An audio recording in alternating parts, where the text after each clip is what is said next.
नाज़रीन ग्रामी, ये बात तो यकीनन आप जानते होंगे कि सऊदी अरब एक सहराई मुल्क है और इस इलाके में बारिशें न होने के बराबर हैं। लेकिन क्या आपने कभी सोचा है कि सऊदी अरब सहरा में सब्जियां और गंदम कैसे उगाता है? क्या वहां के लोग खेती बाड़ी करते हैं? और सऊदी अरब के नौजवान वली अहद मोहम्मद बिन सलमान ने विजन 2030 के हवाले से सऊदी अरब को कितना एडवांस बना दिया है? आज हम आपको सऊदी ज़राअत के बारे में ऐसे ऐसे हकायक बताएंगे कि आप दंग रह जाएंगे। इसलिए आपसे गुजारिश है कि वीडियो को आखिर तक जरूर देखिएगा और अगर वीडियो अच्छी लगे तो इसे लाइक करते हुए अपने दीगर दोस्तों के साथ शेयर करना मत भूलिएगा। तो आइए चलकर मौजू का आगाज करते हैं।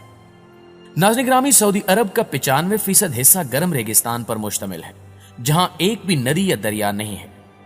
वो मुल्क जहां बमुश्किल 4 सेंटीमीटर सालाना बारिश होती है, वही मुल्क दुनिया भर में गंदम, सब्जियां और डेयरी मसनूआत बरामद करने लगे तो ऐसे मुल्क की तारीफ करना इंतहाई जरूरी हो जाता है। 90 की दहाई में सऊदी अरब सबसे ज्यादा गंदम एक्सपोर्ट करने वाला मुल्क बन गया था। तपते मैदान में इतने बड़े पैमाने पर खेती बाड़ी करना तकरीबन नामुमकिन सी बात है और यह सुनकर इस बात पर यकीन करना मुश्किल ही नहीं बल्कि नामुमकिन लगता है। आप सऊदी अरब की सरजमीन को गौर से देखें तो इसे देखकर आपका दिमाग चकरा कर रह जाएगा, क्योंकि सऊदी अरब के खेत वैसे नहीं होते जैसा कि हमें अपने गांव या कस्बों में देखने को मिलते हैं। यहां बनाए जाने वाले खेत गोल होते हैं जो आपको पूरे सऊदी अरब में फैले नजर आएंगे। यहां आपको सेंटर पॉइंट इरिगेशन फार्म्स देखने को मिलेंगे, जिन्हें देखकर आप जान जाएंगे कि सऊदी अरब में खेती बाड़ी की क्या अहमियत है, जिसका अंदाजा आप इस बात से भी लगा सकते हैं कि सऊदी अरब में सन 1961 तक 11,400 स्क्वायर मीटर जमीन को खेती बाड़ी के काबिल बना लिया गया था, जो उस मुल्क की सरजमीन का 8% हिस्सा था। और साल 2016 तक 35,000 स्क्वायर किलोमीटर जमीन पर खेती बाड़ी की जाने लगी थी। 60 साल पहले की निस्बत अब यहां की जरखेज जमीन में कई गुना इजाफा हो चुका है। आपको यह भी बताते चलें कि 35,000 किलोमीटर का रकबा बेल्जियम और आर्मीनिया जैसे ममालिक के कुल रकबे से भी कहीं ज्यादा है। यह इतना बड़ा रकबा है कि यहां कतर जैसे 2 मुल्क भी समा सकते हैं। अहम तरीन सवाल यह है कि वो कौन सा तरीका है जिसके तहत ये मुल्क अपने रेगिस्तानों को सरसब्ज शक्ल देने में कामयाबी की मनाजिल तय कर रहा है। मुअज़्ज़िज़ दोस्तों, जब भी सऊदी अरब या दीगर खलीजी ममालिक की बात की जाती है तो सब्जे या हरियाली के बारे में सोचना एक अजीब और नामुमकिन सी बात होती है और इन ममालिक का नाम सुनकर तेज धूप और तपते सहराओं के सिवा कुछ भी याद नहीं आता।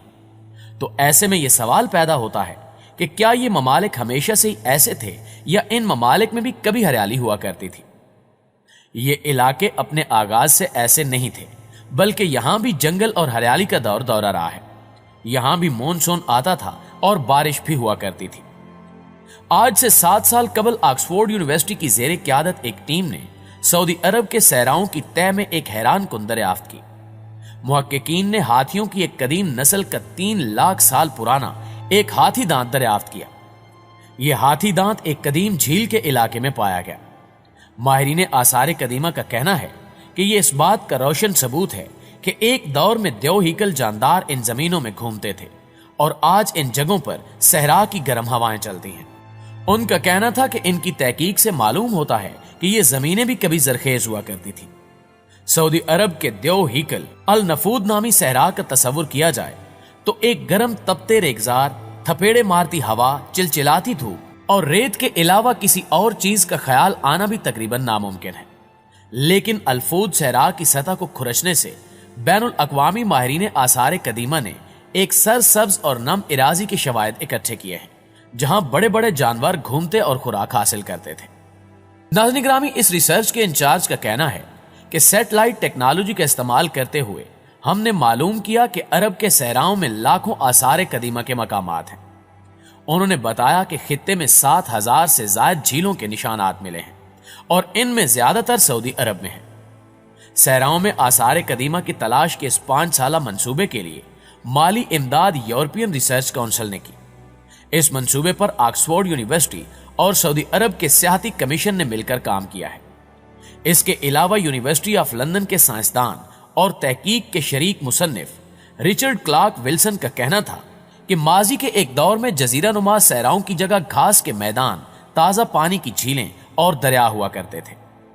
1,20,000 साल पहले موجودہ شمالی سعودی عرب میں انسانوں کے ایک چھوٹے سے گروہ نے جھیل کے کنارے رک کر پانی پیا اور خوراک تلاش کی۔ اسی جگہ اونٹ، بھینسیں اور ہاتھی بھی آئے تھے، اور وہ آج کے ان جانوروں کے مقابلے میں کہیں بڑے تھے۔ تحقیق میں کہا گیا ہے کہ ہم جانتے ہیں کہ انسان اور جانور اس جھیل کے کنارے ایک ہی وقت میں موجود تھے، البتہ یہاں سے پتھر کے اوزار نہیں ملے۔ اس کا مطلب یہ ہے کہ انسان یہاں زیادہ دیر نہیں رکا۔ ایسا لگتا ہے کہ یہ انسان یہاں پانی لینے آئے تھے، اور شاید انہوں نے جانوروں کا شکار بھی کیا ہو۔ اس کے علاوہ یہاں سے 233 باقیات بھی ملی ہیں، جن سے ظاہر ہوتا ہے کہ یہ زمین شکاری جانوروں کی آماجگاہ تھی۔ پیارے ساتھیوں، دوسری جانب ایک حیران کن انکشاف یہ ہے کہ موجودہ دور میں سعودی عرب میں وسیع پیمانے پر کھیتی باڑی کی جاتی ہے، لیکن یہاں اہم سوال یہ پیدا ہوتا ہے کہ کھیتی باڑی کے لیے پانی کی ضروریات کو کیسے پورا کیا جاتا ہے، کیونکہ کھیتی باڑی کے لیے پانی کی بڑی مقدار کی ضرورت محسوس ہوتی ہے۔ تو آپ کو بتاتے چلیں کہ سعودی عرب تیل کی دولت سے مالا مال ہی نہیں، بلکہ اس ملک کی زمین کے نیچے وافر مقدار میں پانی بھی پایا جاتا ہے۔ سعودی عرب میں سینٹر پوائنٹ ایریگیشن کا استعمال کیا جاتا ہے، جس میں کم سے کم پانی استعمال کرتے ہوئے کھیتی باڑی کی جا سکتی ہے۔ سعودی عرب میں استعمال کی جانے والی اس تکنیک کو نامیاتی زراعت بھی کہا جاتا ہے۔ انتہائی زیادہ درجہ حرارت اور بنجر زمینوں کے حامل سعودی عرب میں کاشتکاری ماحولیاتی اعتبار سے ایک ڈراؤنا خواب ہے۔ وہاں کی گائیں ایئر کنڈیشن باڑوں میں رکھی جاتی ہیں۔ ایسے باڑوں میں دودھ کی پیداوار کے لیے ہزارہا گائے رکھی گئی ہیں۔ اس کے ساتھ ساتھ گندم کی فصلوں کو پانی دینے کے لیے ایسے وسائل استعمال کیے جاتے ہیں جو قابل تجدید نہیں ہوتے۔ لیکن اب آہستہ آہستہ اس ملک میں نامیاتی کاشتکاری کو مقبولیت حاصل ہو رہی ہے۔ نامیاتی کاشتکاری کی مقبولیت کی ایک بڑی وجہ یہ بھی ہے کہ اس سے سعودی عرب میں، جو دنیا کے خوش ترین ممالک میں سے ایک ہے، پانی بچانے میں مدد ملتی ہے۔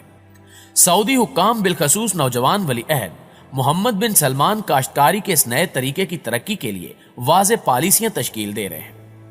دوستو، زراعت کا یہ انداز اہمیت کا حامل ہے، کیونکہ اس سے ان روایتی زراعت کے اثرات کو ختم کرنے میں مدد ملتی ہے جن میں کیمیائی کھادیں استعمال کی جاتی ہیں۔ آرگینک فارمنگ یا نامیاتی کاشتکاری سے پانی کا استعمال 70 سے 80% کم ہو جانے کی توقع کی جا رہی ہے۔ سعودی وزارت زراعت کے مطابق نامیاتی کاشتکاری اس وقت اولین ترجیحات میں سے ہے۔ یہ عالمی سطح پر فوڈ انڈسٹری میں تیز ترین ترقی اور سب سے زیادہ طلب والا سیکٹر بن چکا ہے۔ سعودی عرب میں نامیاتی کاشتکاری کا قومی مرکز 1958 میں بعض زراعتی تجربات کے لیے قائم کیا گیا تھا، لیکن بعد ازاں 1966 میں یہ تحقیقاتی مرکز میں تبدیل ہو گیا۔ اس کے بعد 1976 میں اسے قسیم صوبے میں ایک بڑے مرکز کی حیثیت حاصل ہو گئی۔ یعنی 2011 میں ایک وزارتی فیصلے کے ذریعے اس مرکز کو نامیاتی کاشتکاری کے لیے مختص کر کے اس کا نام مرکز برائے نامیاتی زراعت رکھ دیا گیا۔ اس کا مقصد مرکز کو 2020 میں سونپی جانے والی ذمہ داریوں کے ساتھ ہم آہنگ کرنا تھا۔ سعودی عرب میں ماحول، پانی اور زراعت کی وزارت کی جانب سے جاری سرکاری اعداد و شمار کے مطابق مملکت سعودی عرب میں نامیاتی کاشتکاری یعنی آرگینک فارمنگ کا مجموعی رقبہ 2.7 لاکھ ایکڑ تک پہنچ چکا ہے۔ مزید یہ کہ نامیاتی کاشتکاری کے ذریعے ایک سال کے اندر مقامی زرعی پیداوار کا حجم 9.8 کروڑ کلو گرام رہا، اور لوکل فوڈ مارکیٹ کی قیمت 75.2 کروڑ ریال سے زیادہ ہے۔ جی تو پیارے دوستو، یہ تھی ہماری آج کی انٹرسٹنگ اور معلوماتی ویڈیو کیسی لگی کمنٹ کر کے ہمیں بھی ضرور بتائیے گا۔ انشاءاللہ آپ سے ملاقات ہوتی ہے اگلی معلوماتی اور انٹرسٹنگ ویڈیو میں۔ تب تک اپنا ڈھیر سارا خیال رکھیے گا۔ اللہ نگہبان۔